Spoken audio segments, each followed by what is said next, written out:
BAMS जो कि एक मेडिकल कोर्स है MBBS की तरह, ये आयुष के अंडर आती है। तो आज मैं आपको बताने जा रहा हूँ कि how to get into the course, its course structure, fee structures. मैं एक डिटेल वीडियो बनाऊँगा लेटर, जिसमें कि इसके कैरियर ऑप्शंस पर डिस्कस करूँगा। सबसे पहले हम जानेंगे कि BMS क्या है। तो BMS stands for Bachelor of Ayurvedic Medicine and Surgery, and this is the medical science based on traditional Ayurvedic medicine which originated from India over 5000 years back and which is still relevant.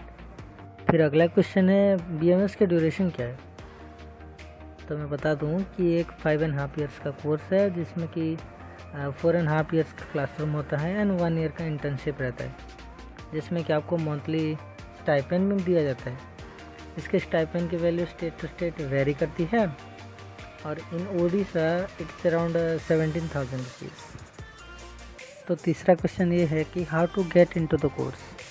तो आप जिस प्रकार NEET देकर MBBS में आते हैं, उसी प्रकार आप नीट देकर BMS में भी आ सकते हैं। और 2017 से BMS नीट के अंदर आ गया है, जो कि इन ओडिशा OJ के अंडर था 2017 से पहले।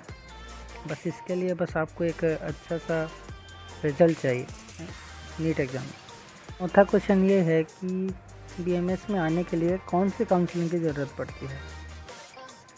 तो BMS में आने के लिए भी एक काउंसलिंग की जाती है, जो कि एक ऑल इंडिया के थ्रू में होती है और एक स्टेट कोटा के अंदर होती है। ये काउंसलिंग MBBS काउंसलिंग के जस्ट बाद होती है। पांचवा क्वेश्चन और मोस्ट इम्पोर्टेंट क्वेश्चन, जो कि क्या यह कोर्स डिफ़िकल्ट है। मैं ये कोर्स डिफ़िकल्ट नहीं कहना चाहूँगा, पर कुछ पॉइंट्स हैं जो आपको बता देना चाहता हूँ। जैसे कि आप MBBS में जो भी मॉडर्न सब्जेक्ट पढ़ते हैं, जैसे कि फिजियोलॉजी हुआ, anatomy, pathology, pharmacology, obstetrics, gynaecology, paediatrics, toxicology, medicine, surgery, ये सब होते हैं। उनके साथ साथ आपको इनके आयुर्वेदिक पोर्शंस भी पढ़ने पड़ते हैं। इसके साथ साथ इसमें आपको संहिता अध्ययन भी करना पड़ेगा, जैसे कि चरक संहिता, सुश्रुत संहिता, अष्टांग हृदय, ये सब। मुझे काफ़ी लोगों ने पूछा कि क्या इसमें सब कुछ संस्कृत में होता है। तो मैंने उन्हें बताया कि संस्कृत बस फर्स्ट ईयर में होता है, और एक्चुअली जितने भी संहितास होते हैं उनमें श्लोक में पढ़ना पड़ता है हमें, और उसे समझकर आपको हिंदी या इंग्लिश में उसके मतलब को समझना है। जैसे कि कुछ ट्रांसलेट कर रहे हैं, ठीक उसी प्रकार।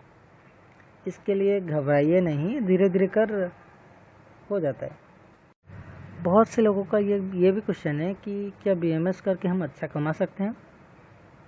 इसका जवाब मैं बहुत अच्छी तरह से देना चाहूँगा। जैसे कि कोई भी प्रति हो, अगर आप अच्छे से पढ़ते हैं, फिर आपको पैसे की चिंता करने की पूरी ज़रूरत ही नहीं है। और लॉकडाउन के बाद तो आयुर्वेदा का मार्केट शेयर 400% ग्रो किया है। इसका पे स्केल ऑल इंडिया लेवल में तो MBBS के साथ सेम ही है, लेकिन ये स्टेट टू स्टेट डिफ़र करता है। फिर मोस्ट इम्पोर्टेंट क्वेश्चन, जो कि है इसका फ्यूचर स्कोप क्या है। तो सबसे पहले ये बता दूं कि आयुर्वेद डॉक्टर्स को भी सर्जरी परफॉर्म कर सकते हैं। याद रखिए, फादर ऑफ सर्जरी आचार्य सुश्रुत हैं, जो कि आज भी अपनी सर्जरी के लिए जाने जाते हैं।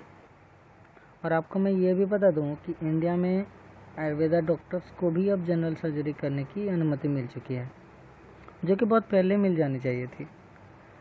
आप एक मेडिकल ऑफिसर बन सकते हैं। AIPGT की एक national level PG entrance examination दे सकते हैं, और उसमें आप PG कर सकते हैं।